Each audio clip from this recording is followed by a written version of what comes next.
Crime alert, जुर्म के खिलाफ आवाज।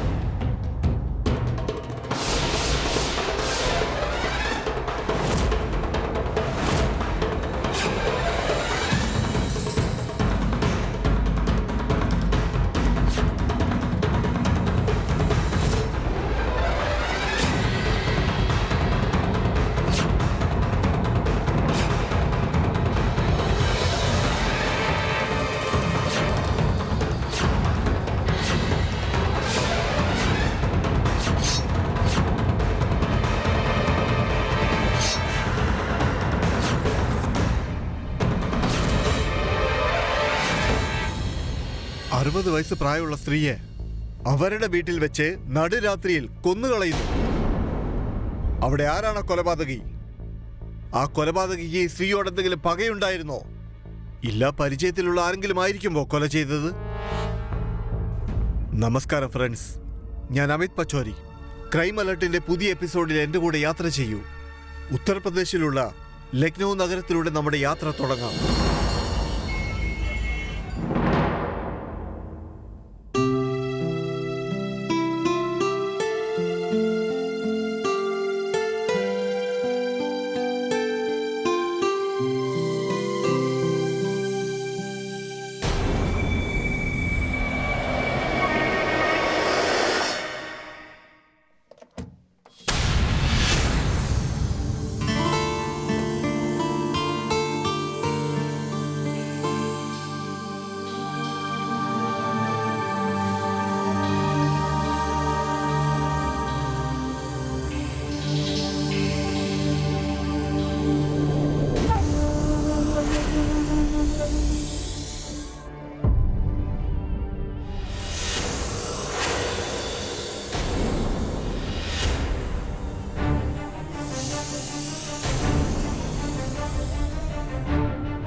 നിനക്കെന്താടി പ്രാന്താണോ? നീ എന്തൊക്കെ ഈ കാട്ടിക്കൂട്ടുന്നേ?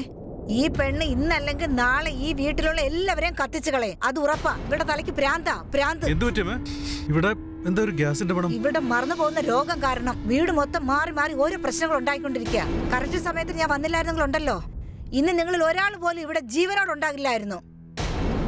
ഈ പെണ്ണിനെ ഞാൻ കണ്ടുമുട്ടിയ ദിവസം ശപിക്കപ്പെട്ട ദിവസമായിരുന്നു. ഇതിനെല്ലാം കാരണം നീയാ, നീ ഒറ്റ ഒരുത്തനാ. ലവ് മാരേജ് എന്നും പറഞ്ഞല്ലേ കറങ്ങി നടന്നത്? അവളുടെ ഒരു ഒടുക്കത്തെ ലവ് മാരേജ് ഇപ്പൊ കണ്ടല്ലോ.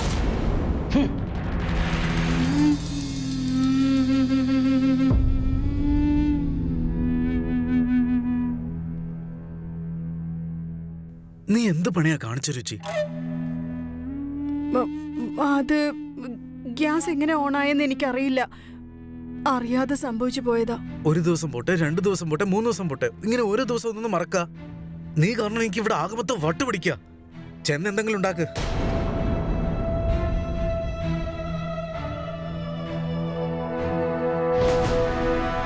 ഇപ്പൊ എന്ത് ചെയ്യാനാ രമേശ്? കമ്പനിയൊക്കെ വിറ്റ് കാശാക്കിട്ട് ഇറങ്ങിപ്പോയി. ഇനി ഈ പ്രായത്തില് എനിക്ക് വേറെ എന്ത് ജോലി കിട്ടാനാ? ഞാനൊന്ന് നോക്കട്ടെ. കാശുണ്ടാക്കാൻ വേറെ ഒരു വഴി എന്റെ അടുത്തുണ്ട്. ഞാൻ പറയുന്നത് നീ ഇതിന്റെ അകത്ത് കുറച്ച് കാശിറക്ക്. സാധാരണ പോലെ ഡബിൾ അല്ല, ട്രിപ്പിൾ കിട്ടും. എത്ര കാശ് കിട്ടുമെന്ന് നിനക്കൊന്നും ജീവിതത്തിൽ ചിന്തിക്കാൻ പോലും പറ്റില്ല. എന്ത് പുതിയ ബിസിനസ് അത്?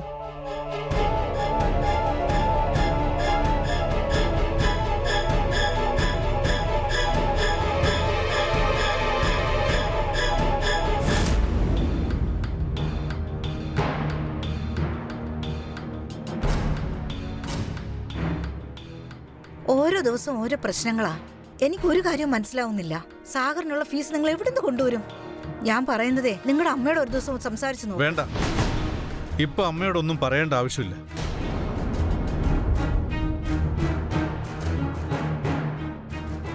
പിന്നെ ഇതൊന്നും അമ്മയോട് പറഞ്ഞിട്ട് ഒരു കാര്യമില്ല.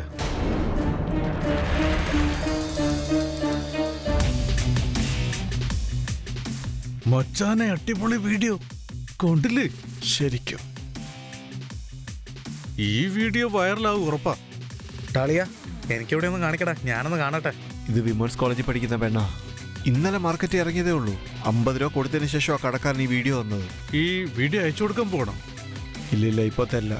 ഈ വീഡിയോ വെച്ചിട്ട് എന്റെ കാശ് മുഴുവൻ ഞാൻ മുതലാക്കും.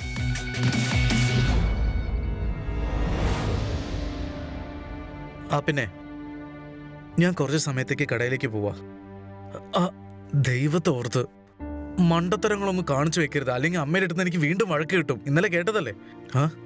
പറഞ്ഞത് വല്ല തലയിൽ കയറുന്നുണ്ടോ? പ്ലീസ്.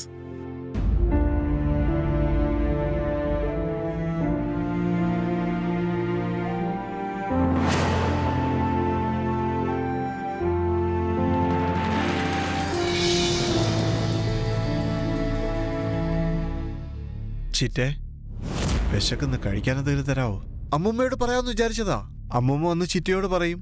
എന്നാ പിന്നെ ഞാൻ നേരെ വന്ന് ചിറ്റയോട് പറഞ്ഞാ പോരെ? അത് ശരിയാ. വാ, ഞാൻ നിനക്ക് ഭക്ഷണം എടുത്തു തരാം. Thank you.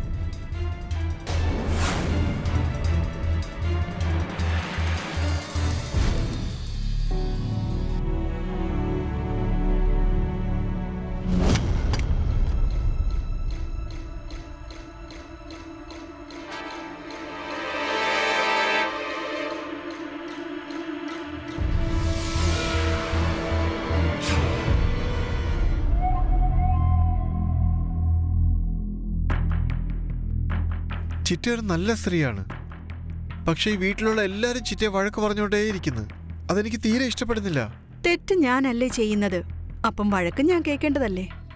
ചിറ്റയൊന്നും മനഃപൂർവ്വം ചെയ്യുന്നതല്ലോ. ഇത് ബാക്കിയുള്ള എല്ലാവരും മനസ്സിലാക്കേണ്ട കാര്യമില്ലേ? അന്ന് അമ്മമ്മ ഭയങ്കരമായിട്ട് ദേഷിക്കുന്ന കണ്ടു. പപ്പായും മമ്മിയും അങ്കിളും എല്ലാരും വഴക്ക് പറഞ്ഞുകൊണ്ടേയിരിക്കുന്നു.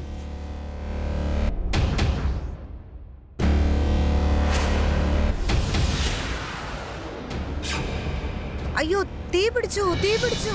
വേഗം വന്നാ തീ അണയ്ക്കാൻ നോക്ക്. അയ്യോ, ഓടി പോയ തീ പിടിച്ചു. എന്താ എന്താ എന്ത് പറ്റി? എന്ത് പറ്റി? ഇങ്ങോട്ട് വാ.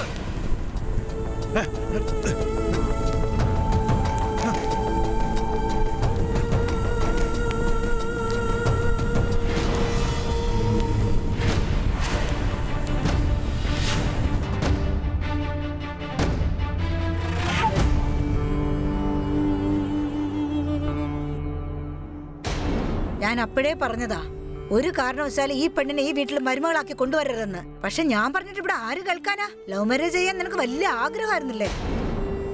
അമ്മച്ചി, ഞാൻ നിങ്ങളോട് ആദ്യമേ പറഞ്ഞതാ, ഇനി എത്ര ദിവസം നമ്മളിവിടെ പേടിച്ചിരിക്കും? ഞാൻ പറയുന്നതേ, പ്രിയയും അവന്റെ ഭാര്യയുടെയും എത്രയും പെട്ടെന്ന് പുറത്താക്കുന്നതാ നല്ലത്. കൊള്ളാം. എത്ര നല്ല ഐഡിയ നിങ്ങൾ തന്നിരിക്കുന്നേ. ഞാനും ഇവിടും ഈ വീട് വിട്ട് പോകണം അല്ലേ? എന്നിട്ട് വേണം നിങ്ങൾക്കും ചേട്ടനും ഈ വീടിന്റെ പുതിയ അവകാശികളാകാൻ. അപ്പോ നീ ഈ വണ്ടിപ്പെണ്ണി ചെയ്തു കൂട്ടുന്നതിന് കാരണം ഞങ്ങളും ഞങ്ങളുടെ ജീവൻ ത്യാഗം ചെയ്യണോ? ഇതിനല്ലേ ഈ മാരണത്തെ വലിച്ചു കെട്ടി കൊണ്ടുവന്നത്? അപ്പൊ നീ തന്നെ ഈ മാരണത്തെ എവിടെയെങ്കിലും കൂട്ടിക്കൊണ്ട് പോകും. അറ്റ്ലീസ്റ്റ് ചിറ്റനെ ഭ്രാന്തി എന്ന് വിളിക്കാതിരുന്നൂടെ?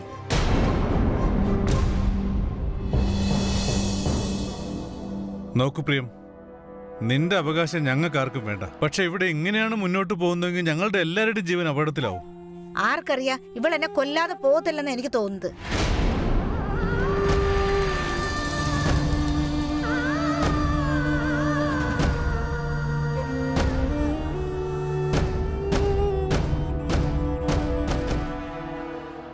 രുചിക്ക് വളരെ വ്യത്യസ്തമായൊരു അസുഖമുണ്ടായിരുന്നു.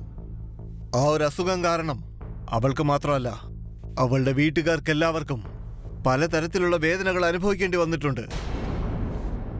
നമുക്കിതുവരെ അറിയാത്തൊരു കാര്യം, രുചിയുടെ ഈ പറഞ്ഞ അസുഖം അതൊരു വലിയ അസുഖമൊന്നുമല്ല.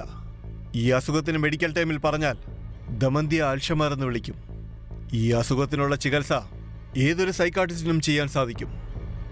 പക്ഷെ നമ്മൾ ഭയപ്പെടേണ്ട കാര്യം, ഈ അസുഖമുള്ള ഒരാൾ വീട്ടിലുണ്ടെങ്കിൽ നമ്മുടെ രാജ്യത്തുള്ളവർ അവരെ ഭ്രാന്തന്മാരുടെ പട്ടികയിൽ ഉൾപ്പെടുത്തും. രുചിയുടെ അസുഖം വലുതായിരുന്നില്ല, അത് ചികിത്സിച്ചാൽ ഭേദമാകുമായിരുന്നു. പക്ഷെ അവൾക്ക് പറയാനുള്ളത് അവളുടെ ഭർത്താവിന്റെ വീട്ടുകാർ കേട്ടില്ല. അതുകൊണ്ട് അവളുടെ വേദന അതിഭയങ്കരമായ ഒരു അറ്റാക്കിന്റെ തുടക്കമായിരുന്നു. വാ നമുക്ക് നോക്കാം. എടാ മോനെ,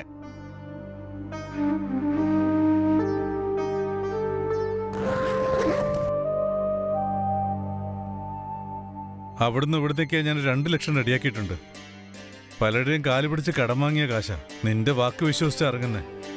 ഇതും കൈവിട്ടു പോയാ പിന്നെന്റെ ജീവിതം പോവും. അത് നിങ്ങൾ എന്തിനാ ഈ ടെൻഷൻ എടുക്കുന്നത്? ഞാനല്ലേ നിങ്ങളുടെ മുമ്പിൽ ഇരിക്കുന്നേ. നിങ്ങൾക്ക് ഉദ്ദേശിക്കുന്ന കാശ് എന്തായാലും കിട്ടിയിരിക്കും. ഏയ് അല്ലല്ല, എനിക്ക് നിന്നെ നല്ല വിശ്വാസമുണ്ട്. എന്നാ ശരി, നമുക്ക് വൈകിട്ട് കാണാം. നീ വന്നാ മതി. ശരി, എന്നാ വൈകിട്ട് കാണാം. പോയിട്ട് വരാം. നിങ്ങൾ തന്ന ധാന്യങ്ങളുടെ മൊത്തം കാശും ഇതിലുണ്ട്. ഇപ്രാവശ്യം കാശ് അല്പം കുറവാണല്ലോ. വേറെ എന്തെങ്കിലും സംഭവിച്ചായിരുന്നോ? അത് വേറൊന്നുമല്ല, ഇപ്രാവശ്യം മഴയൊന്നും സമയത്തിന് കിട്ടിയില്ലായിരുന്നു. നിങ്ങളുടെ മണ്ണില് കൃഷി ചെയ്ത് കൊയ്തെടുത്താ ധാന്യം വിറ്റ് കിട്ടിയ പൈസയാ ഇത്. ഇതില് നിങ്ങൾക്ക് എന്നെ പൂർണ്ണമായും വിശ്വസിക്കാം. എന്നാ ശരി, ഞാൻ അടുത്ത പ്രാവശ്യം ഗ്രാമത്തിലേക്ക് വരുന്നുണ്ട്. ശരി, ഞാൻ ഇറങ്ങട്ടെ. ശരി.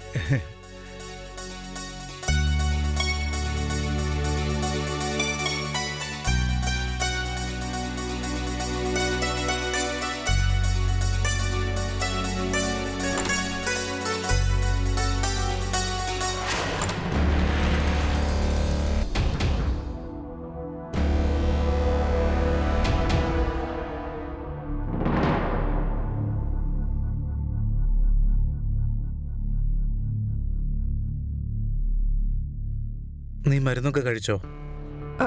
ഇല്ല, മറന്നുപോയി. ഇപ്പൊ കഴിച്ചോളാം. രുചി, കാര്യങ്ങളൊക്കെ ഇങ്ങനെയായി നമ്മൾ എന്ത് ചെയ്യും? നിനക്ക് അസുഖമുണ്ട്, മറവിയുടെ രോഗമുണ്ട്. അപ്പൊ നീ മരുന്നൊന്നും കഴിക്കാൻ ഇത്ര കെയർലെസ് ആയ എങ്ങനെയാ? എന്തിനാ നീ ഇങ്ങനെ ചെയ്യുന്നേ? ഇത് നോക്ക് രുചി, എന്റെ ബിസിനസ് പണ്ടത്തെ പോലെയല്ല, ഡൗണാ. 1 രൂപയുടെ ബിസിനസ് പോലും ഉണ്ടാവാറില്ല. ചിലപ്പോ ഞാൻ വേറൊരു ഷോപ്പ് വാങ്ങാനുള്ള ശ്രമത്തിലാ, വേറൊരു ബിസിനസ് തുടങ്ങാനുള്ള ഓട്ടത്തില്ല. അതിന് പോലും എന്റെ കയ്യിൽ 10ന്റെ പൈസ ഇല്ല. ഇതൊന്നും കൂടാതെ ദിവസം നിന്റെ ഓരോരോ പ്രശ്നങ്ങളും. ഞാനിത് വേണമെന്ന് വെച്ചിട്ട് ചെയ്യുന്നല്ലോ. എന്ത് ചെയ്യാനാ? മറന്നു പോകുന്നു ഞാൻ. അതിനിപ്പോ എന്ത് ചെയ്യണം? മരിക്കണോ ഞാൻ? നിങ്ങൾ എല്ലാരും എന്നെ എന്നും കുത്തുവാക്ക് പറയുന്നത് കേൾക്കുമ്പോ എനിക്ക് വിഷമമുണ്ട്. ശ്രദ്ധിച്ചാ ഞാൻ ഓരോ ജോലിയും ചെയ്യുന്നത്, എന്നിട്ട് ഓരോ കുഴപ്പമുണ്ടാവുന്നു. ഞാൻ എന്ത് ചെയ്യും? ശ്രദ്ധിക്കേണ്ടത് ഞാനായിരുന്നു നിന്റെ കാര്യത്തില്.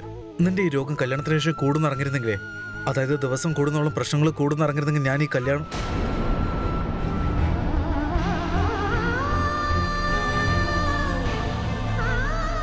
ഇങ്ങോട്ട് നോക്കൂ രുചി. ഞാൻ പറയുന്നതൊന്ന് മനസ്സിലാക്കാൻ ശ്രമിക്കുന്നേ.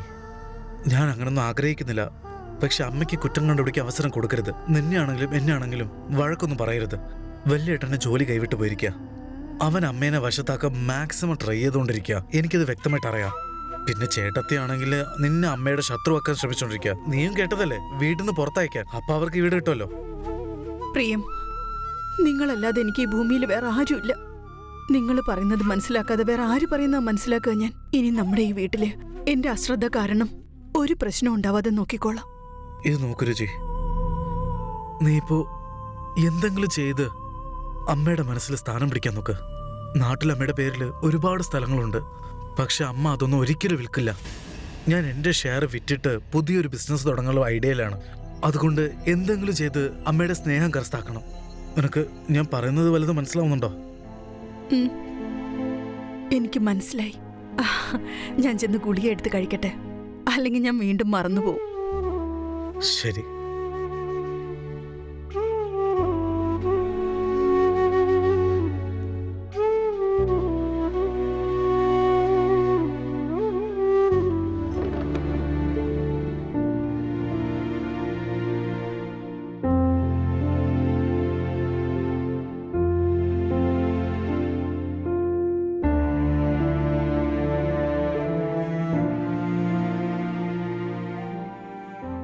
വാതിലൊക്കെ ലോക്ക് ചെയ്തോ? ആ, വാതിലടച്ച് ലോക്കിട്ടു.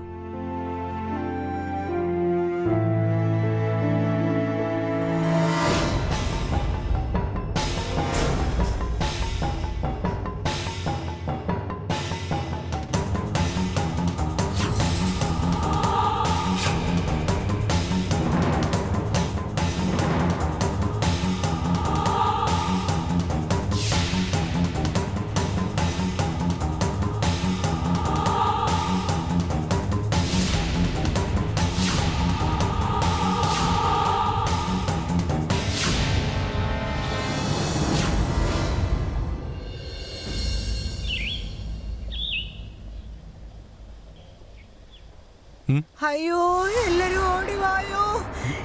ഞാനിവിടെ വെച്ചിരുന്ന പൈസ കാണാനില്ല, ആരെടുത്തെന്നറിയില്ല. പുഷ്പേ, ഓടിവായോ. എന്താ ഇത്? പുഷ്പേ, ഇവിടെ വെച്ചിരുന്ന പണത്തെ കാണാനില്ല, ആരോ മോഷ്ടിച്ചിരിക്കുന്നു. എഴുന്നേറ്റേ. ആ, എന്ത് പറ്റി? അമ്മ എന്തിനാ കരഞ്ഞ് നല്ല വിളിക്കുന്ന?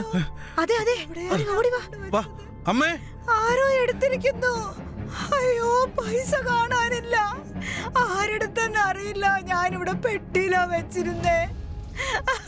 അല്ല അമ്മ, കള്ളൻ എങ്ങനെ വീട്ടിനകത്ത് കയറുന്നേ? നീ എന്നോട് എന്തിനാ ചോദിക്കുന്നേ കള്ളം കയറിയതാണോന്ന്? നീ അതുപോയി നിന്റെ ഭാര്യയോട് ചോദിക്ക്. ഇവൾ എന്തിനാ വാതിൽ ആദ്യം തുറന്നു വെച്ചെന്ന് ചോദിക്ക്.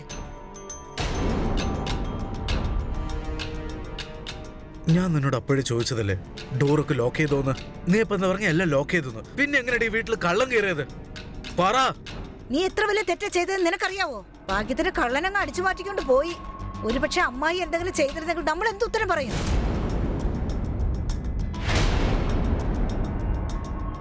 പ്രിയം, എല്ലാ കാര്യത്തിനും ഒരു ലിമിറ്റ് ഉണ്ട്. ഇത്തിരി കൂടിപ്പോയി.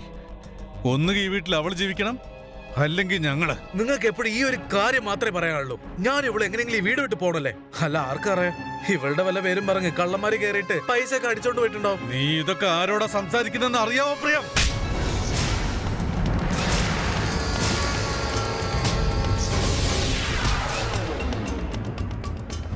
എടാ നിന്നെ.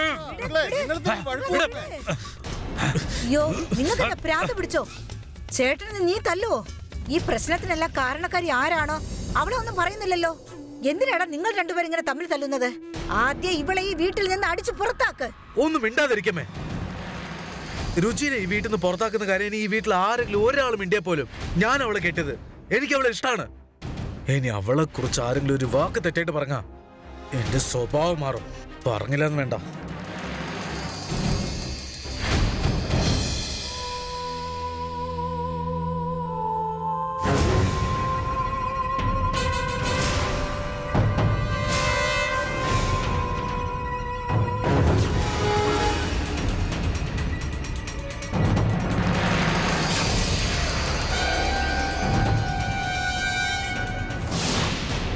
ചിറ്റ എന്തിനാ വിഷമിക്കുന്നത്? ഞാൻ കാരണം ഈ വീട്ടിൽ ആർക്കും സന്തോഷമില്ല. ഏട്ടനും പ്രശ്നങ്ങൾ മാത്രമാ. ഞാൻ അദ്ദേഹത്തിന്റെ ഭാര്യ അല്ലായിരുന്നെങ്കിൽ എന്നെ വീട്ടിൽ നിന്ന് പറഞ്ഞയച്ചേനെ. ഞാൻ എന്ത് ചെയ്യും?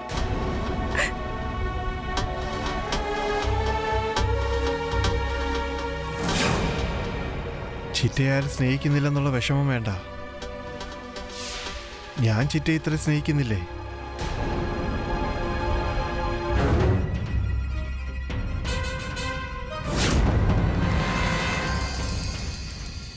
ചിറ്റ ഒറ്റയ്ക്കാണെന്ന് ഒരിക്കലും ചിന്തിക്കണ്ട. ഞാൻ എപ്പോഴും ഉണ്ടാവും ചിറ്റയുടെ കൂടെ.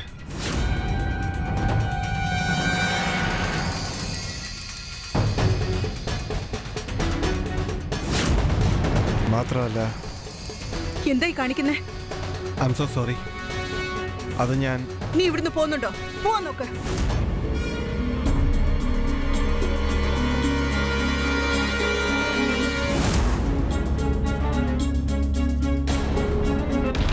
പക്ഷെ നീയല്ലേ എന്നോട് പറഞ്ഞത് കാശ് ഡബിൾ ആയിട്ട് കിട്ടുമെന്ന്.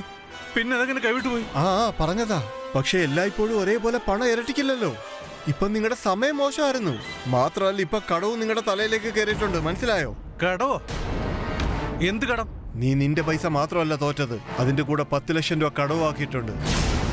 കടവോ? നീ തോറ്റ് കടവാക്കി വെച്ച പൈസ 2 ദിവസത്തിനുള്ളിൽ നീ അവിടെ അടയ്ക്കേണ്ടി വരും. പക്ഷെ നീ എന്തിനാ ഒരു വാക്ക് പോലും ചോദിക്കാതെ അത്രയും കാശ് വെച്ച് കളിച്ചത്? ഇനി ഈ കാശിന് ഞാൻ എവിടെ പോവും? പക്ഷെ രമേശ്, നിനക്ക് എന്റെ എല്ലാ കാര്യങ്ങളും അറിയാവുന്നതല്ലേ? പൈസ എന്തായാലും കൊടുക്കേണ്ടി വരും. സത്യം, ചൂത് കളിച്ച് തോറ്റ പൈസ ആരും എടുത്തോണ്ട് ഓടാൻ പറ്റില്ല. 2 ദിവസത്തെ സമയമുണ്ട് നിന്റെ അടുത്ത്. അതിന്റെ ശേഷം പരിണിത ഫലം നിനക്ക് തന്നെ മനസ്സിലാവും. രമേശ്, രമേശ്,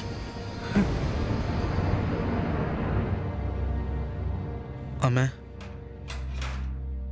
എനിക്ക് അത്യാവശ്യം പൈസയുടെ. കാശിനിപ്പോ ഞാനങ്ങോട്ട് പോനാ? ഉള്ള കാശ് നിന്റെ ഭാര്യ ഏതോ കള്ളനെടുത്ത് കൊടുത്തു. ഇപ്പൊ കാശിന് ഞാനെന്ത് ചെയ്യാനാ? ഏത് സമയത്ത് കാശ്. അമ്മ, നിങ്ങളെന്താ ഗ്രാമത്തിലെ ഭൂമി വിൽക്കാത്തത്? ആ സ്ഥലത്ത് നിങ്ങൾക്ക് എന്താ കിട്ടുന്നേ? കൊള്ളാം മോനെ, ഞാൻ ആ ഭൂമി വിൽക്കണമല്ലേ? എന്നിട്ട് ആ കാശ് കൊണ്ട് നിനക്ക് ഞാൻ തരണോ എൻജോയ് ചെയ്യാനായിട്ട്? കൊള്ളാം. ഈ കാര്യത്തിൽ നിന്നെ ഞാൻ സമ്മതിച്ചിരിക്കുന്നു. നിന്റെ അച്ഛൻ ഈ ഭൂമി മൊത്തം വാങ്ങിച്ചത്, ഈ വീടുണ്ടാക്കിയതും നിന്റെ അച്ഛൻ തന്നെയാ. നീ പറയുന്നത് ഇതെല്ലാം വിറ്റ് പറക്കിട്ട് ഞാൻ തെരുവിൽ വരണമെന്നാണോ? മൊത്തം കാശ് നിങ്ങൾക്ക് തന്നിട്ട് ഞാൻ അങ്ങോട്ട് പോവും. ഒരൊറ്റ കാശ് തരില്ല നിങ്ങൾക്ക് ആർക്കും. നിനക്കും തരില്ല, മറ്റാർക്കും ഞാൻ കൊടുക്കില്ല. ഓ, എനിക്കും എല്ലാം അറിയാം. ഈ കാണുന്ന പൈസ മൊത്തം നിങ്ങൾ ആർക്ക് കൊടുക്കുന്ന എനിക്ക് നന്നായിട്ട് അറിയാം. അതുകൊണ്ട് ഈ നാടകം എന്റെ മുന്നിൽ കളിക്കരുത്. നാടകം കളിക്കുന്നോ? ഇതൊക്കെയാണോ ഞാൻ നിന്നെ പഠിപ്പിച്ച് വളർത്തിയത്? ഇനിയും നിങ്ങൾ എനിക്ക് മര്യാദ പഠിപ്പിച്ചേണ്ട ആവശ്യമില്ല. ഒരുപാട് പഠിപ്പിച്ചതാ. എനിക്ക് വ്യക്തമായിട്ട് അറിയാം. നിങ്ങൾക്ക് എന്നെ ഈ വീട്ടിൽ നിന്ന് പുറത്താക്കിയിട്ട് എന്റെ ചേട്ടന് നിങ്ങൾ എല്ലാം എഴുതി കൊടുക്കണം അല്ലേ? നിങ്ങൾ എന്താ കരുതിയേ ഞാൻ പൊട്ടനാണെന്നോ? എനിക്കൊന്നും മനസ്സിലാവില്ലെന്നോ? രുചിയുടെ പേരും പറഞ്ഞ് നിങ്ങൾ എല്ലാവരും കളിക്കുന്ന ഒരു വൃത്തിയായിട്ട കളിയുണ്ടല്ലോ, അത് ഞാൻ അനുവദിക്കില്ല. സ്വത്തിലെ സമ്പാദ്യത്തിൽ എനിക്ക് കിട്ടേണ്ട ഷെയർ എനിക്ക് കിട്ടിയേ പറ്റൂ. ഞാനും നോക്കട്ടെ നിങ്ങൾ ആർക്ക് എന്ത് എഴുതി കൊടുക്കാൻ പോന്നേന്ന്. ഒന്ന് പോടാ, ചെന്ന് നോക്ക്. ഞാൻ നിന്നോട് ചോദിക്കില്ല, ഒരു രൂപ പോലും നിന്നോട് ഞാൻ ചോദിക്കില്ല. നിങ്ങൾ എന്നെ വിട്ടിട്ട് മറ്റുള്ളവർക്ക് കൊടുക്കുന്നത് എനിക്കൊന്ന് കാണണം. കണ്ടറിയാം നമുക്ക്.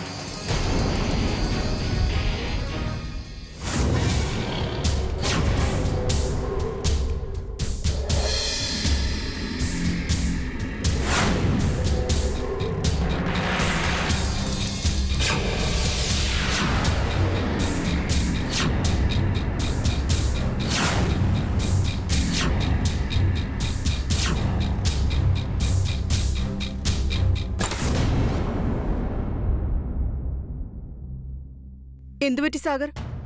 വാതിലെന്തിനാ അടയ്ക്കുന്നേ?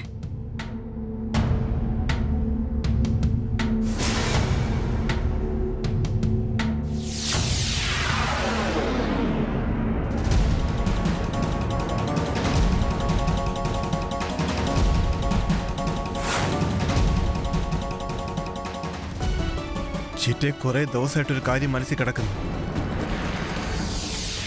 ഇന്ന് തന്നെ അതങ്ങ് പൂർത്തിയാക്കിയാലോ? നീ എന്തായി കാണിക്കുന്നേ? വീടെന്നെ ഞാൻ ബഹളം വെക്കും. എത്ര ബഹളം വേണമെങ്കിലും വെച്ചോ. വീട്ടിൽ ആരും ഇല്ല. ആര് കേൾക്കും നിങ്ങളുടെ ശബ്ദം?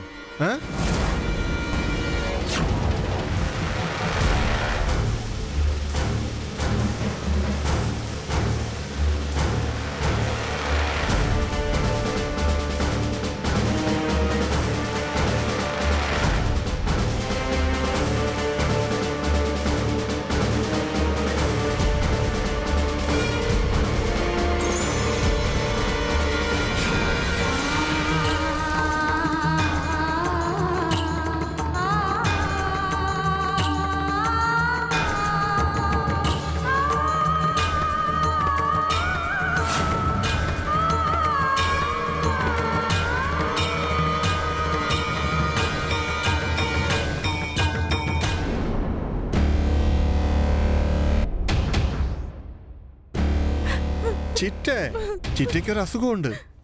അത് കാരണം പ്രിയങ്ങളും വീട്ടുകാരും എല്ലാം ചിറ്റയുടെ മേലെ ദേഷ്യത്തിലുമാണ്. ചിറ്റ എനിക്കെതിരായിട്ട് എന്തെങ്കിലും പറഞ്ഞാൽ, ആരോടെങ്കിലും പറഞ്ഞാ ചിറ്റ പറയുന്ന ആര് വിശ്വസിക്കും? അപ്പൊ ഞാൻ അവരോടെല്ലാം പറയും വേറെ ആരോ ചെയ്ത് ചിറ്റ എന്റെ തലയെ കെട്ടിവെക്കുകയാണ്. അങ്കിളും പപ്പയും തമ്മിൽ എന്തായാലും വഴക്കാണ്. ഒന്ന് ചിന്തിക്കൂ ചിറ്റേ. ഞാൻ പറയുന്നത് മിണ്ടാതിരിക്കുന്നേ ചിറ്റയ്ക്ക് നല്ലത്. കാമത്തിന്റെ വിശപ്പിന് ബന്ധങ്ങളുടെ വില മനസ്സിലാകില്ല. കാമഭ്രാന്തിന് പ്രായവ്യത്യാസവും മനസ്സിലാകില്ല. കാമഭ്രാന്തിന് വസ്ത്രം കണ്ണിൽ കാണില്ല. ആകെ കണ്ണിൽ കാണുന്നത് ആ ദാഹം എങ്ങനെ മാറ്റാം. അഥവാ കാമഭ്രാന്ത് ബന്ധങ്ങളെ തിരിച്ചറിഞ്ഞിരുന്നെങ്കിൽ ഒരു 18 വയസ്സുള്ള പയ്യൻ അവന്റെ അമ്മയുടെ സ്ഥാനത്തുള്ള ചിറ്റയോട് ഈ അതിക്രമം കാണിക്കില്ലായിരുന്നു. സാഗറിന്റെ കാര്യം രുചിയുടെ മനസ്സിൽ കയറി കഴിഞ്ഞു. പക്ഷേ രുചിക്കൊരു കാര്യം അറിയാം. അവളെന്തെങ്കിലും പറഞ്ഞാൽ ഭർത്താവ് പ്രിയവും വിശ്വസിക്കില്ല, അവന്റെ വീട്ടുകാർ വിശ്വസിക്കില്ല. രുചി ഇപ്പോൾ തനിച്ചാണ്. ഈ അവസ്ഥ ദുരുപയോഗം ചെയ്തത് സാഗറാണ്. ഇനി നിങ്ങൾ എന്താ ചെയ്യാൻ പോകുന്നേ? അത്ര വലിയ തുക നിങ്ങൾ എവിടുന്ന് ഏർപ്പാടാക്കും? എത്ര ആലോചിച്ചിട്ട് ഒരു പിടികിട്ടുന്നില്ല. ഇപ്പോ അമ്മയോട് ഇക്കാര്യം പറയാതിരിക്കാനാവില്ല. അമ്മ എന്തെങ്കിലും സഹായിച്ചാലേ ഉള്ളൂ. നിങ്ങളുടെ അമ്മ സഹായിക്കാനോ? അക്കാര്യങ്ങൾ മറന്നേക്ക്. അമ്മയമ്മ സഹായിച്ചെങ്കിലേ ഗ്രാമത്തിലെ ഭൂമി എപ്പോഴേ വിറ്റ് കാശാക്കായിരുന്നു. എല്ലാവർക്കും അവരുടെ ഷെയർ കൊടുക്കാമായിരുന്നു. അവരിവിടെ ഇരിക്കും വരെ ഗ്രാമത്തിലെ ഭൂമി വിൽക്കാനും പോകുന്നില്ല, നമ്മുടെ ജീവിതവും മെച്ചപ്പെടാൻ പോകുന്നില്ല.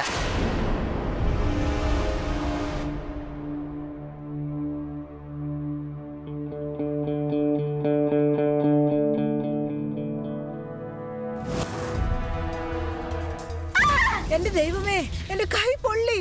എന്നെ അവരെല്ലാം കൊല്ലാൻ നോക്കുവാ. അയ്യോ, എന്നെ കൊല്ലാൻ നോക്കുവാ. എനിക്കിനി എന്ത് ചെയ്യാൻ പറ്റും? ദേ ഇത് കണ്ടോ, എന്റെ കൈയും കാലും എല്ലാം പൊള്ളി. അമ്മേ അമ്മേ ദേ, എന്റെ കൈയും കാലും എല്ലാം പൊള്ളി. എനിക്ക് എന്ത് പറ്റി അമ്മേ? ഈ വീട്ടിൽ എനിക്ക് ആരോ ഒരു ശത്രു ഉണ്ട്. എനിക്കറിയാം അത് ആരാണെന്ന്, എനിക്ക് നല്ലപോലെ അറിയാം. പക്ഷെ ഓരോ പ്രാവശ്യം ദൈവം എന്നെ രക്ഷിച്ചു. എന്താ ഉണ്ടായതമ്മേ? അതാദ്യം പറയേ. അത് മുത്തശ്ശി കുളിക്കാൻ പോയപ്പോ അവിടെ ഹീറ്റർ ഓണായി കിടന്നതാ. മുത്തശ്ശിയുടെ കാല് പൊള്ളി. ആരാണ് ഹീറ്റർ ഓൺ ചെയ്തത്? ആരാണ്? ഇവളായിരിക്കും. പിന്നെ വേറെ ആരാ അത് ചെയ്യുന്നേ? ഇവരവൾ കൊല്ലാനല്ലേ ഇറങ്ങി തിരിച്ചിരിക്കുന്നേ. അതിന് ഞാൻ ബാത്റൂമിലോട്ട് പോയിട്ടേ ഇല്ല. അതെ, പോയാൽ മാത്രം നിനക്ക് നല്ല ഓർമ്മയാണല്ലോ. നിനക്ക് ഞാൻ എത്ര മനസ്സിലാക്കി തരാൻ ശ്രമിച്ചാലും നീ മനസ്സിലാക്കുന്നില്ലല്ലോ രുചി. മതി, ഇത് ഒരുപാട് കഴിഞ്ഞു. ഈ ദിവസത്തിനുള്ള നാടകം ഞാൻ തന്നെ അവസാനിപ്പിക്കും. എല്ലാരും എന്റെ പുറകെ കൂടിയിരിക്കുക. ആരും എന്റെ അസുഖത്തെക്കുറിച്ച് മനസ്സിലാക്കാൻ ശ്രമിക്കുന്നില്ല.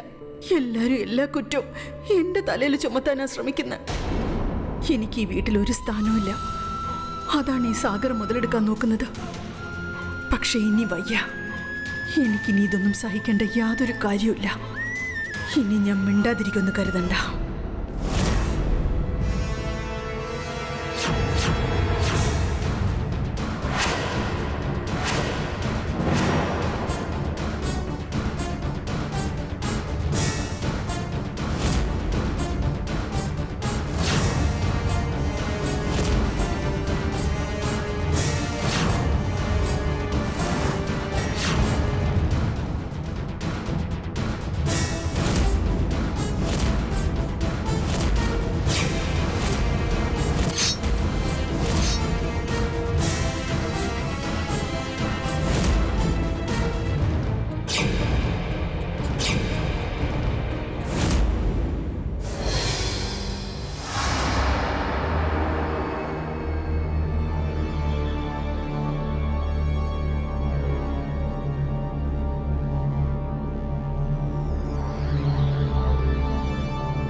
ആരാദ്യം ബോഡി കണ്ടത്? ഇവളാണ് ഇൻസ്പെക്ടർ സാർ ആദ്യം കണ്ടത്. എനിക്ക് തോന്നുന്നു ഇവളാണ് അമ്മായിയമ്മയെ കൊന്നതെന്ന്. ചേട്ടത്തി, നിങ്ങൾ എന്തൊക്കെയാ പറയുന്നേ? ഇവിടെ തന്നെയായിരിക്കും അത് ചെയ്തത്. ഇവള് പറഞ്ഞാൽ എന്താ തെറ്റ്? കുറെ ദിവസമായിട്ട് അമ്മയെ കൊല്ലാൻ ഇവള് ശ്രമിക്കുകയല്ലേ. ഇന്നലെ രാത്രി പറ്റിയ സമയം നോക്കി ഇവള് തന്നെയായിരിക്കും അമ്മയെ കുത്തി കൊന്നത്. ഇവളിതിനു മുമ്പും പലതവണ അമ്മയെ കൊല്ലാൻ നോക്കിയിട്ടുണ്ട്. ഈ മർഡർ നടക്കുമോ നിങ്ങൾ എവിടെയായിരുന്നു? ഞാൻ എന്റെ മുറിയിലായിരുന്നു. സാർ ഏട്ടനോടൊന്ന് ചോദിച്ചു നോക്കിയേ. പറഞ്ഞു കൊടുക്ക്, ഇന്നലെ രാത്രി ഞാൻ നിങ്ങളുടെ കൂടെയല്ലേ കിടന്നുറങ്ങി? അതെ ഇൻസ്പെക്ടർ സാർ, ഇവള് എൻ്റെ കൂടെ തന്നെയായിരുന്നു. പക്ഷേ എന്താ? പക്ഷെ ഇവള് പിന്നീട് ടെറസിലേക്ക് കയറിപ്പോയി. അവൾ പറഞ്ഞു ചൂട് കാരണം വല്ലാതെ വേർക്കുന്നു. നിങ്ങൾ എന്തൊക്കെയായി പറയുന്നത്? ഞാൻ നിങ്ങളുടെ കൂടെ തന്നെ ഉണ്ടായിരുന്നില്ലേ? ഇതാണ് നിന്റെ ഏറ്റവും വലിയ പ്രശ്നം. നിനക്ക് ഒന്നും ഓർമ്മ ഉണ്ടാവില്ല. നീ തന്നെയല്ലേ എന്നോട് പറഞ്ഞത് നിനക്ക് ഇവിടെ വല്ലാണ്ട് ചൂടെടുക്കുന്നു, അതുകൊണ്ട് ഉറങ്ങാൻ ടെറസിലേക്ക് പോകണമെന്ന്. ഇവളാ എന്നോട് അങ്ങനെ പറഞ്ഞത്. മാഡം, നിങ്ങൾ പറയുന്നത് നിങ്ങൾ നിങ്ങളുടെ റൂമിലായിരുന്നു. പക്ഷെ നിങ്ങളുടെ ഭർത്താവ് പറയുന്നത് നിങ്ങൾ ടെറസിൽ ഉറങ്ങാൻ പോയെന്നാണല്ലോ. ഇതിൽ എന്താണ് മാഡം സത്യം? ഞാനെല്ലാം മറന്നു പോന്നു. പക്ഷെ എനിക്ക് ഓർമ്മയുണ്ട്, ഞാൻ മുറി തന്നെ ഉണ്ടായിരുന്നു. അതെങ്ങനെ ഓർമ്മയുണ്ടാവും? നിനക്ക് മറവി രോഗമുള്ളതല്ലേ? ആ ഒരു രോഗമുള്ളതുകൊണ്ടല്ലേ നീയും എന്റെ അമ്മയും തമ്മിൽ എപ്പോഴും വഴക്കിടാറുള്ളത്. തക്കം കിട്ടിയപ്പോ നീ എന്റെ അമ്മയെ കുത്തി കൊന്നു അല്ലേ? ഇൻസ്പെക്ടർ സാർ, എന്റെ ഭാര്യയ്ക്ക് മറവിയുടെ അസുഖം ഉണ്ടെന്നുള്ളത് സത്യ, അതിനെ സമ്മതിക്കുന്നുണ്ട്. പക്ഷെ ഇവളെന്റെ അമ്മയെ ഒരിക്കലും കൊല്ലത്തില്ല സാർ, ഒരിക്കലും പറ്റില്ല. എന്തായാലും ആരാണ് കൊലപാതകം ചെയ്തതൊക്കെ ഇതൊക്കെ പോസ്റ്റ്മോർട്ടം റിപ്പോർട്ടിൽ നിങ്ങൾക്ക് മനസ്സിലാക്കാൻ പറ്റും. പിന്നൊരു കാര്യം, ഏത് കത്തി വെച്ചാണ് മർഡർ ചെയ്തത്? ആ കത്തി ഞങ്ങളുടെ കയ്യിലുണ്ട്. ഫിംഗർ പ്രിന്റ്സ്, അത് മാത്രം മതി സത്യാവസ്ഥ പുറത്തു കൊണ്ടുവരാൻ.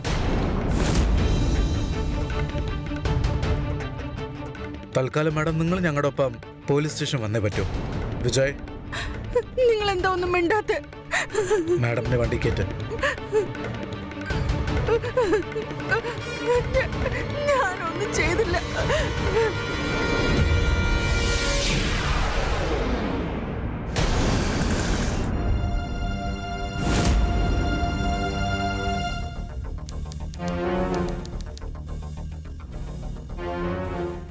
അല്ല ഇതാരാ ഡോക്ടർ? ഇരിക്കും. It's okay.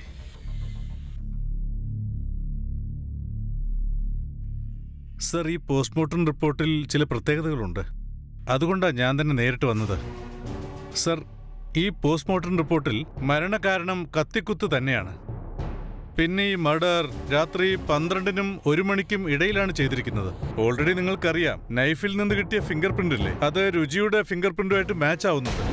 അപ്പൊ ഒരു കാര്യം കൺഫേം ആണ് ഡോക്ടർ, ഈ കൊലപാതകം രുചി തന്നെയാണ് ചെയ്തത്. രുചിക്ക് ഉള്ള ഒരു പ്രത്യേക തരം രോഗം കാരണം അമ്മായിയമ്മ ഒരുപാട് വഴക്ക് പറയായിരുന്നു. ആ വഴക്കേട്ട് അവൾ ആകമത്തം മടുത്തു. അതുകൊണ്ട് രുചി എന്നേക്കുമായി അവളുടെ അമ്മായിയമ്മനെ ഇവിടുന്ന് പറഞ്ഞയച്ചു. പക്ഷേ മറ്റൊരു കാര്യം കൂടിയുണ്ട്, അതും കൂടി പറയാനാണ് ഞാൻ ഇങ്ങോട്ട് വന്നത്. നിങ്ങൾ ഈ കേസിനെ കാണുന്ന വിധമുണ്ടല്ലോ, അത് മൊത്തത്തിൽ തെറ്റാണ്.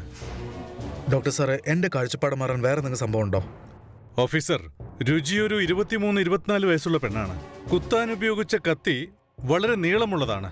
രുചിക്ക് അവരെ കൊല്ലണമെങ്കിൽ ഇങ്ങനെ ഒരു ആയുധം എന്തിനു സെലക്ട് ചെയ്യണം? അതവൾക്ക് ശരിക്കും പിടിക്കാൻ പോലും പറ്റില്ല. പിന്നൊരു കാര്യം, കത്തിയിൽ നിന്ന് കിട്ടിയ ഫിംഗർ പ്രിന്റ് രുചിയുടെ തന്നെയാണ്, അത് മാച്ച് ആവുന്നുണ്ട്. ബട്ട് അത് രുചിയുടെ ലെഫ്റ്റ് ഹാൻഡിന്റെ ഫിംഗർ പ്രിന്റ് ആണ്. പക്ഷെ ഡോക്ടർ സാർ, ഫിംഗർ പ്രിന്റ്സ് റിപ്പോർട്ടിൽ അത് രുചിന്റെ ഫിംഗർ പ്രിന്റ് എന്നല്ല വന്നിരിക്കുന്നത്. അതെ, വീണ്ടും ഞാൻ അത് തന്നെയാണ് പറയുന്നത്. ജീവിതത്തിൽ തന്റെ എല്ലാ കാര്യങ്ങളും വലത് കൈ കൊണ്ട് ചെയ്യുന്ന ഒരു വ്യക്തി കൊല ചെയ്യാൻ എന്തിനാണ് ഇടത് കൈ ഉപയോഗിക്കുന്നത്? അതാണ് എനിക്ക് മനസ്സിലാവാത്തത്. പിന്നെ മറ്റൊരു കാര്യം കൂടിയുണ്ട് ഓഫീസർ, കൊലയാളി അറ്റാക്ക് ചെയ്തില്ലേ, അത് ഒരു പ്രാവശ്യം മാത്രമാണ്. പക്ഷേ കൊല്ലപ്പെട്ടയാളുടെ വയറിനകത്തേക്ക് കത്തി മുഴുവനായും കയറിപ്പോയിട്ടുണ്ട്. എന്ന് വെച്ചാൽ അത്രയ്ക്ക് ശക്തമായിട്ടാണ്, വളരെ പവർഫുൾ ആയിട്ടാണ് അറ്റാക്ക് ചെയ്തിരിക്കുന്നത്. വീണ്ടും ഒരിക്കൽ കുത്തേണ്ട ആവശ്യമില്ലായിരുന്നു. എന്ന് വെച്ചാൽ ഡോക്ടർ, നിങ്ങൾ പറഞ്ഞു വരുന്നത് 22-23 വയസ്സുള്ള ഒരു പെണ്ണ് അവളുടെ ലെഫ്റ്റ് ഹാൻഡ് കൊണ്ട്, അതായത് ഇടത് കൈ കൊണ്ട് അതിശക്തമായി ഒറ്റ കുത്തുകൊണ്ട് ആരെങ്കിലും കൊല്ലാൻ പറ്റുമെന്ന്? സോ അത് പോസിബിൾ അല്ലെന്നല്ലേ? എക്സാക്ട്ലി. ഈ കൊലപാതകം വേറെ ആരാണ് ചെയ്തിരിക്കുന്നത്? എന്ന് വെച്ചാ രുചിനെ ആരെങ്കിലും ടാർഗറ്റ് ചെയ്തതാണോ? റൈറ്റ്. പക്ഷെ ആരായിരിക്കും അത്? Vijay, yes sir. ഒരു കാര്യം ചെയ്യും, ആ സത്യം പിന്നെ അവന്റെ ഫുൾ ഫാമിലി മെമ്പേഴ്സിനും നന്നായിട്ട് വാച്ച് ചെയ്യാൻ തുടങ്ങുക. ആരും എപ്പോൾ എവിടെ എന്തിനു പോകുന്നു, ആരെയൊക്കെ മീറ്റ് ചെയ്യുന്നു, എല്ലാം വാച്ച് ചെയ്യണം. അങ്ങനെയാണെങ്കിൽ ഈ കൊലപാതകം കാരണം ആർക്കോ വലിയൊരു ബെനിഫിറ്റ് തന്നെ ഉണ്ട്. പക്ഷെ അതാരായിരിക്കും? സോറി രമേശ്, നിന്റെ കാശ് തരാൻ ഞാൻ കുറച്ച് വൈകിപ്പോയി. പക്ഷെ നിനക്ക് കാര്യമൊക്കെ അറിയാലോ, അമ്മയുടെ കാര്യമൊക്കെ അറിയാലോ. അതെ, നിന്റെ അമ്മയുടെ കാര്യം ഓർക്കുമ്പോൾ വലിയ വിഷമമുണ്ട്. ശരി, ഞാൻ പിന്നെ വിളിക്കാം. ഭാഗ്യത്തിന് കൃത്യസമയത്ത് അവന്റെ കാശ് കൊടുത്തു, അല്ലെങ്കിൽ വലിയ പ്രശ്നമായനെ. നടക്കുന്നതെല്ലാം നല്ലതിന് തന്നെയാ. ഇപ്പൊ തന്നെ നോക്കിക്കേ, ഇത് വിജയുടെ കളിയാ. നിങ്ങളുടെ അമ്മ ഭൂമി വിൽക്കാൻ സമ്മതിക്കത്തില്ല. ഇപ്പൊ നമ്മളെ വിറ്റത് കാശാക്കിയേനെ. ആ, നീ പറഞ്ഞത് ശരിയാ.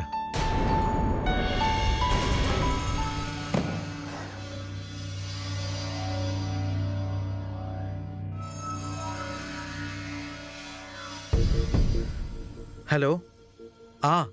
അല്ല, ഒന്ന് പറയട്ടെ, ഞാൻ നാളെ വൈകുന്നേരത്തിനുള്ളിലെത്തും. നീ മറ്റേ പാർട്ടിനോടൊന്ന് സംസാരിക്കണം കേട്ടോ. ഞാൻ നാളെ അല്ലെങ്കിൽ മറ്റന്നാൾ പൈസ കൊടുത്ത് ആ കട കൺഫേം ചെയ്യും. ഓക്കെ?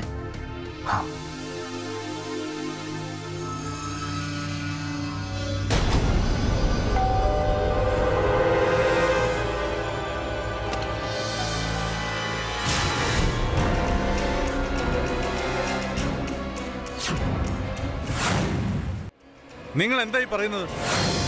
അങ്ങനെ നിങ്ങൾക്ക് കത്തി കിട്ടിയിട്ടുണ്ടെങ്കിൽ അതിൽ രുചിയുടെ ഫിംഗർ പ്രിന്റും ഉണ്ടാവുമല്ലോ. ശരിയാ, അതിലുള്ള ഫിംഗർ പ്രിന്റ്സ് രുചിയുടെ തന്നെയാ. പക്ഷെ ഈ മർഡർ രുചിയല്ല ചെയ്തത്. ഈ കൊലപാതകം ചെയ്തത് വേറൊരാളാ. പക്ഷെ ആരാണോ ഇത് ചെയ്തത്, ആ വ്യക്തി ഇപ്പോ ഈ വീട്ടിന്റെ അകത്ത് തന്നെ ഉണ്ട്.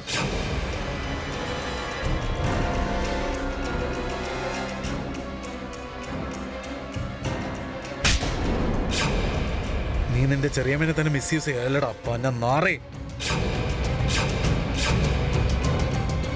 നിങ്ങൾ എന്തൊക്കെയാ പറയുന്നത് ഇൻസ്പെക്ടർ സാർ? സത്യമാണ് സാർ പറയുന്നത്. ഈ ചെറുക്കൻ എന്റെ ജീവിതം നശിപ്പിച്ചു. ഇവൻ എന്നെ ബലാത്സംഗം ചെയ്തു. എന്ത്? നിന്റെ ചെറിയമ്മനെ അമ്മയുടെ സ്ഥാനത്ത് കാണേണ്ട ആളെ നീ എന്താ ചെയ്ത്? നിന്നെ ഞാൻ കൊന്നു കളയടാ നായെ. മാറ് സാർ, ഇവരെ ഞാൻ വിടാനല്ലേ പറഞ്ഞേ. നിങ്ങൾ നിങ്ങളുടെ ഭാര്യയുടെ അസുഖം മനസ്സിലാക്കിയിരുന്നെങ്കിൽ, അവളെ ഒന്ന് സ്നേഹിച്ചിരുന്നെങ്കിൽ ഇന്നിങ്ങനെ ഒരു അവസ്ഥ വരില്ലായിരുന്നു. ഒരിക്കലും നിങ്ങൾ എന്നെ മനസ്സിലാക്കാൻ ശ്രമിച്ചില്ല. എനിക്കിവിടെ എന്ത് പ്രശ്നങ്ങളുണ്ടായിരുന്നു. നിങ്ങൾക്ക് നിങ്ങളുടെ കാര്യം മാത്രം. കാശുണ്ടാക്കാനുള്ള ഓട്ടത്തിനിടയിൽ എന്നെ ശ്രദ്ധിച്ചില്ല. ഞാൻ എന്ത് പറഞ്ഞാലും എന്റെ വായടയ്ക്കാൻ നോക്കി. ഞാൻ എവിടെ പോവും? ആരോട് പറയും? പക്ഷെ ഇതിനും എന്റെ അമ്മയെ കൊന്നതിനും തമ്മിൽ എന്താ ബന്ധം? കണക്ഷനൊക്കെ ഉണ്ട്. എങ്ങനെയാണോ സാഗർ രുചിയുടെ അസുഖം വെച്ച് ഒരു കള്ളക്കളി കളിച്ചോ, അത് മിസ്യൂസ് ചെയ്തോ, അതുപോലെ തന്നെ ഈ വീട്ടിൽ വേറൊരാളും ഉണ്ട്. ആ വ്യക്തി രുചിയുടെ ഈ രോഗം മുതലെടുക്കുമായിരുന്നു. നല്ല പ്ലാൻ ഇതായി കളിയൊക്കെ കളിച്ചിരിക്കുന്നത്. നിങ്ങൾ എന്താ സാർ ഈ പറയുന്നത്? അമ്മായിയമ്മയെ കൊന്ന രുചി അല്ലെങ്കിൽ പിന്നെ വേറെ ആരാ കൊന്നത്? കൊലപാതകൻ നല്ലോണം പ്ലാൻ ചെയ്തിട്ടുണ്ട്. രുചി ഈ വീട്ടിലെ എല്ലാ ജോലിയും വലിച്ചെടുത്ത് ചെയ്യുമ്പോ രുചിയുടെ ഫിംഗർ പ്രിന്റ്സ് കത്തിയിലേക്ക് കൊണ്ടുവരുന്നത് വളരെ എളുപ്പമാണ്. ആ കൊലപാതകൻ നേരത്തെ തന്നെ അവളുടെ ഫിംഗർ പ്രിന്റ്സ് റെഡിയാക്കി വെച്ചിരുന്നു. അവന് ചാൻസ് കിട്ടിയപ്പോ ആ കത്തി വെച്ചിനെ കുത്തിക്കൊന്നു. സംഭവിച്ച മർഡർ ഡീപ്പായിട്ട് നോക്കുമ്പോ രുചി കൊലപാതകം ചെയ്തിട്ടില്ലെന്ന് ഉറപ്പാണ്. ഇപ്പൊ എന്റെ അടുത്ത ചോദ്യം, ഈ കൊലപാതകം ചെയ്തത് ആരാണ്? രുചിനെ കുറ്റവാളിയാക്കി കഴിഞ്ഞാൽ ഏറ്റവും കൂടുതൽ അഡ്വാൻറ്റേജ് ആർക്കാ? ആരെയാണോ കൊന്നത് അവര് ചത്തതിന് ശേഷം ആർക്കാണ് ഇപ്പൊ ഏറ്റവും കൂടുതൽ ലാഭം?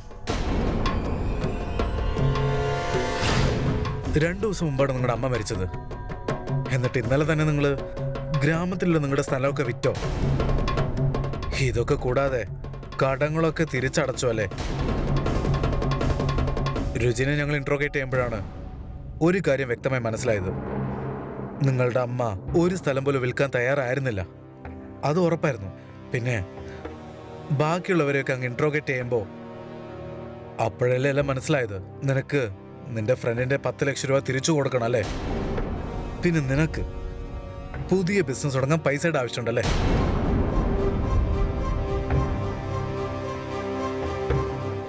എല്ലാണത്തിന് സ്റ്റേഷനിലേക്ക് കൊണ്ടുപോവാ. അവിടെ വെച്ച് ചോദിക്കേണ്ട രീതി ചോദിച്ചാ സത്യങ്ങളൊക്കെ മണിയായിട്ട് എല്ലാം വരും.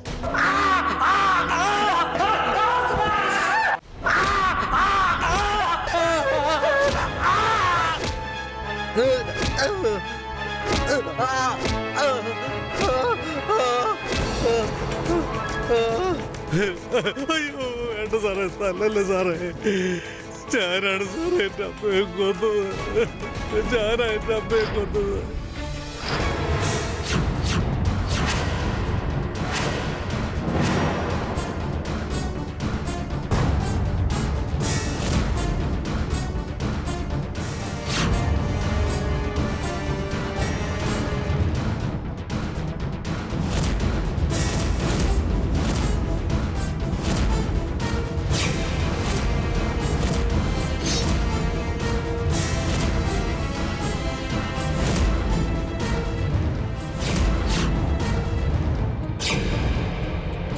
എന്ത് ചെയ്യാനാ സാറേ, ഒരുപാട് കടമായിപ്പോയി. എന്റെ ജോലിയും പോയി.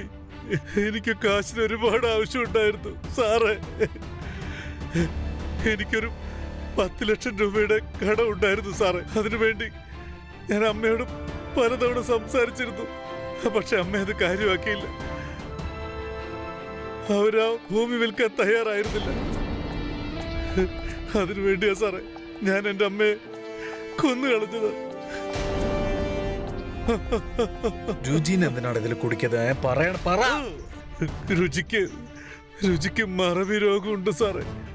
ആ കാര്യം എല്ലാവർക്കും അറിയാം. അവൾ ഓരോ ദിവസവും ചെയ്യുന്ന തെറ്റിന്റെ പേരിൽ അവളെ അമ്മ വഴക്കു പറയുമായിരുന്നു. അമ്മയ്ക്ക് അവളെ ഒട്ടും ഇഷ്ടമല്ലായിരുന്നു സാറേ. അതുകൊണ്ട് ഞാൻ അവളുടെ ഈ രോഗം മുതലാക്കി ഇതിൽ കുടുക്കിക്കളഞ്ഞു സാറേ.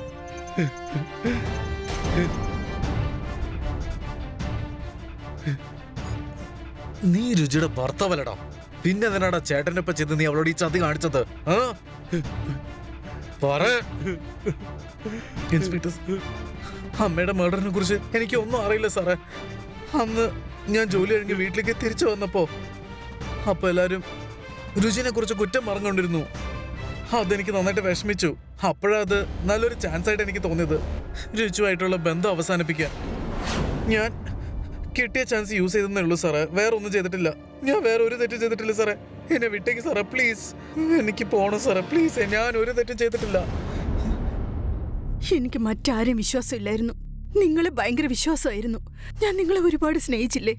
വീട്ടിൽ ആർക്കും ഇഷ്ടമില്ലാതെ നിങ്ങൾ എന്നെ കല്യാണം കഴിച്ച്. വീട്ടിലെല്ലാരും എന്നെ കുറ്റപ്പെടുത്തിയപ്പോ ഞാൻ എല്ലാം സഹിച്ചു. കാരണം എനിക്കറിയായിരുന്നു എല്ലാം എന്റെ തെറ്റാണെന്ന്. പക്ഷെ നിങ്ങൾ എന്റെ കൂടെ ഉണ്ടാവുമെന്ന് ഞാൻ ഒരുപാട് പ്രതീക്ഷിച്ചു.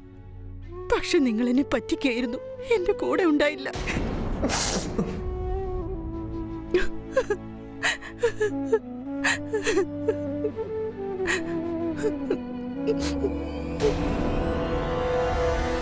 രുചിക്ക് മറവിയുടെ അസുഖമുള്ള കാര്യം നിനക്ക് നന്നായിട്ട് തന്നെ അറിയാം അല്ലേ? ആ, അതെനിക്കറിയായിരുന്നു. ചിറ്റയുടെ അസുഖം ഞാൻ മുതലെടുക്കാൻ നോക്കി, സത്യമാ. ചിറ്റ ചെയ്തെന്ന് പറയുന്ന തെറ്റുകളെല്ലാം ഞാനാ ചെയ്തത്.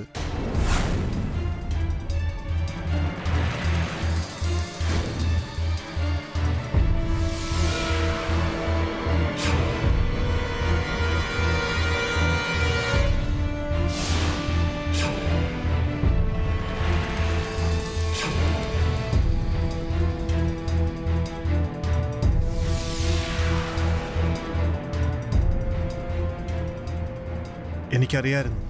വീട്ടിലുള്ള എല്ലാവരും ചിറ്റ വഴക്ക് പറയും. അതുകൊണ്ട് തന്നെ അവരോട് ഞാൻ എന്ത് ചെയ്താലും വീട്ടിലുള്ള ആരും അത് കേൾക്കാൻ തയ്യാറാവില്ല.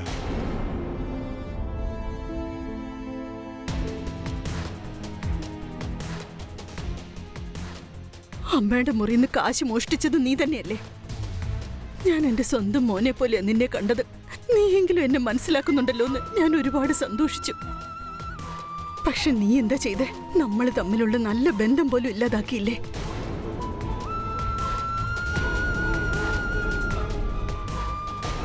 ഒരേ കല്ലിൽ രണ്ട് മാങ്ങയാണ് വീണത്. സത്യം കുറ്റവാളിയാണെന്ന് വിധിക്കപ്പെട്ടു. അവൻ അവന്റെ അമ്മയെ കൊന്നത് മാത്രമല്ല, രുചിയെപ്പോലൊരു പാവപ്പെട്ട പെൺകുട്ടിയെ അവന്റെ അമ്മയുടെ കൊലപാതകത്തിൽ കുറ്റവാളിയാക്കുകയും ചെയ്തു. സുഹൃത്തുക്കളെ, ഇതെല്ലാം മുൻപേ തടയാൻ പറ്റുമായിരുന്നു. സത്യം ചൂതുകളിയിൽ കാശ് നശിപ്പിച്ചിട്ടില്ലായിരുന്നെങ്കിൽ ഇതൊന്നും നടക്കില്ലായിരുന്നു. സത്യവും പ്രിയവും ചേർന്ന് സ്വന്തം അമ്മയോട് സാമ്പത്തിക സ്ഥിതി പറഞ്ഞിരുന്നെങ്കിൽ രുചിയുടെ പീഡനമെങ്കിലും തടയാമായിരുന്നു. അവളുടെ ഭർത്താവ് പ്രിയം അവളുടെ മാനസികാവസ്ഥ പൂർണ്ണമായി മനസ്സിലാക്കിയിരുന്നെങ്കിൽ ഇതൊന്നും നടക്കില്ലായിരുന്നു. പക്ഷെ അതിന്റെ പരിണിതഫലം വളരെ വലുതായില്ലേ? സുഹൃത്തുക്കളെ, എല്ലാവരുടെയും കൂടെ അമിത് പച്ചോരി ക്രൈം അലർട്ടിന്റെ ഈ എപ്പിസോഡിൽ നിന്ന് വിടവാങ്ങുന്നു. വാക്ക് തരികയാണ്, അടുത്ത എപ്പിസോഡിൽ പുതിയതുമായി വരും. മനസ്സിനെ ഒലയ്ക്കുന്ന പുതിയൊരു വിഷയവുമായി. അതിനുവേണ്ടി കാത്തിരിക്കൂ. അടുത്തതിൽ വീണ്ടും കാണാം. It's better to be safe than sold.